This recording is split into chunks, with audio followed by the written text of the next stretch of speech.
Hello and welcome to the Valley Punters preview for another Ladbrokes Friday Night Lights. It's EJ Whitten Foundation race night.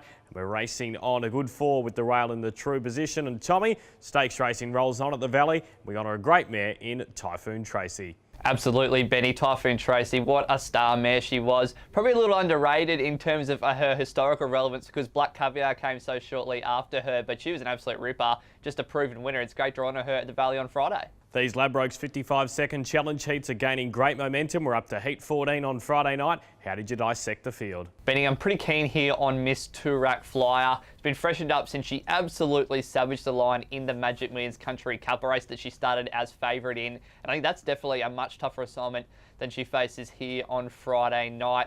Probably the big query is that she will settle in the second half of the field, but she has won her only previous start over 1,000 metres. The other interesting horse in this field is Calligrapher, has been transferred to the care of Gwendy Johnson after starting its career in Queensland, and it mainly competed over the 900 metre track at the Gold Coast. It's a very similar sort of race to the Ladbrokes 55-second challenge. We go to the Ladbrokes Cox Plate, distance of 2,040 metres for the Stayers series, and the horse I'm tipping on top is called Ayers Rock. I think he's going to roll to the top and going to be very hard to beat in this company. And ran third the other night behind Mosh Music. I think that's an excellent form reference for a race like this. We know he can get into that rhythm in front. He's led up two races at Flemington with behind Chabot, who's a promising German import who we've seen win twice here in Australia now. I'm giving a hope to Cleo's Poet. It's ran twice here recently over the 2,040. One of those that led up at a strong gallop and was just nabbed, and the other one it ran second behind Prince Ziggy. Benny, the Typhoon Tracy Stakes is set to be an absolute ripper, packed full of quality fillies.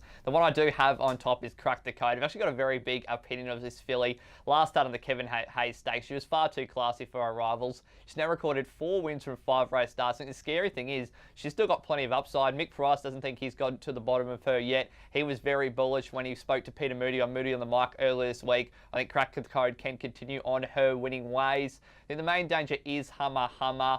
First up at the Valley the other night, she was simply outstanding, far too good for her rivals there. We have seen her go close in black type races in the past. That takes us through to the last, and the horse I'm putting on top is a winner here the other night at the Valley. It was wide on the circle with Oliver. Clinton McDonald's horses are in a great vein of form. This was second up, having finished second to Mystico first up. It's flying this prep, and I think can win again from the good draw. I think the dangerous Non-Payer is a winner at the Valley and ran really well in an easier race at Wodonga, but won it comfortably to suggest the 3 kilo claim can put it right in the finish here. Tommy, we're playing for the EJ Whitten Foundation on Friday night. Who did you have in leg number 1 of the charity quaddie? Benny, I put in 4 horses in the Ladbrokes 55-second challenge. Number 2, Miss Turak Flyer, and number 3, Calligrapher. Also want to include number 4, Caribbean Pearl, a horse that is capable of high rating performance on its day, and also number 8, Mick Garrett, who I think will be right on the speed. Wanted to have 3 and 6 on my side, Tommy, and I thought the only other one we needed was the 5, Crimson Tears. Benny, Typhoon Tracy Stakes, as I said, packed for the quality. Don't go a little bit wide here.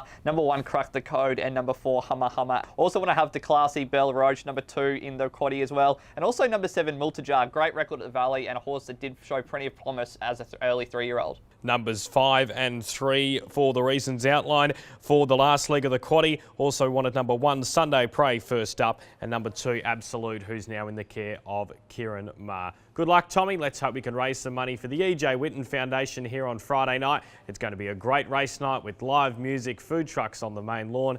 Get along for a great night out at the Valley.